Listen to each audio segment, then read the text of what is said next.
रविवार को आकांक्षा विद्यापीठ कॉलेज में क्रांतिकारी चंद्रशेखर आजाद ब्रिगेड की ओर से चंद्रशेखर आजाद की जयंती मनाई गई। इस अवसर पर जयंती के मुख्य अतिथि पंडित राजकिशोर शास्त्री रहे। मुख्य वक्ता पूर्व महानगर अध्यक्ष मनोज गुप्ता रहे तथा कार्यक्रम की अध्यक्षता मुकेश भारद्वाज के द्वारा की गई तथा संचालन मुनीश भटनागर के द्वारा किया गया। इस अवसर पर बड़ी संख्या में लोग मौजूद रहे। सभी ने अपने अपने विचार प्रस्तुत किए। इस अवसर पर विभिन्न कवियों ने भी अपनी बात रखी। सभी ने अपने विचारों में वीर क्रांतिकारी चंद्रशेखर आजाद को नमन किया।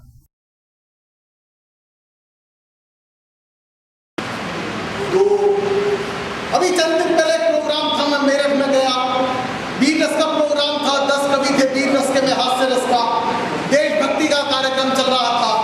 बहुत ऊंची ऊंची बातें हो रही थी और सब पाकिस्तान के पीछे पड़े। मुझसे भी कहा गया कि आप कुछ कहिए, तो मैंने जो कहा चंद पंक्तियों में सुने। दोनों सरहद पर खड़े हैं और किसी वजह से उनको छुट्टी नहीं मिल पाई, त्योहार का टाइम है, घर पर आना चाहते हैं।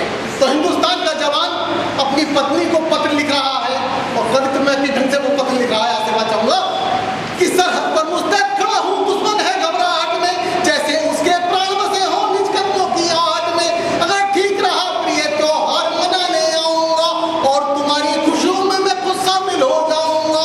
अगर हादसा हुआ गलत तो जीवन अपना खोना मत, अमर शहीद की पत्नी होकर कसम तुम्हें तुम रोना मत। कम शब्दों में बहुत लिखा, मैं खुद किस्मत पर बैठा हूँ, प्रियतम तुमसे भी पहले मैं भारत माँ का बेटा हूँ। ये हिंदुस्तान के जवान ने लिखा। अब जवान तो पाकिस्तान का भी है, उसको भी छुट्टी नहीं मिल पाई, तो वो भी अपनी बेगम को पत्र लिखा है।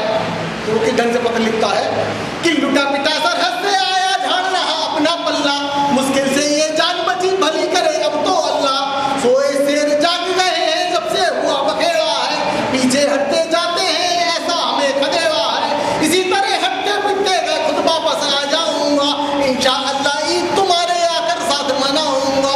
कम शब्दों में बहुत लिखा और टूट रहा है अपना दम, आगोश में तेरे दम निकले, बस इतना चाहता हूँ बेगम, बस इतना चाहता हूँ बेगम। धुंध में समा गए, परंतु हमारे श्री मुकेश भारद्वाज जी जैसे नवयुवक और युवा साथियों के द्वारा ऐसे क्रांतिकारियों को याद करने के लिए जो पहल करी जा रही है, उसके लिए वह साधुवाद के पात्र हैं।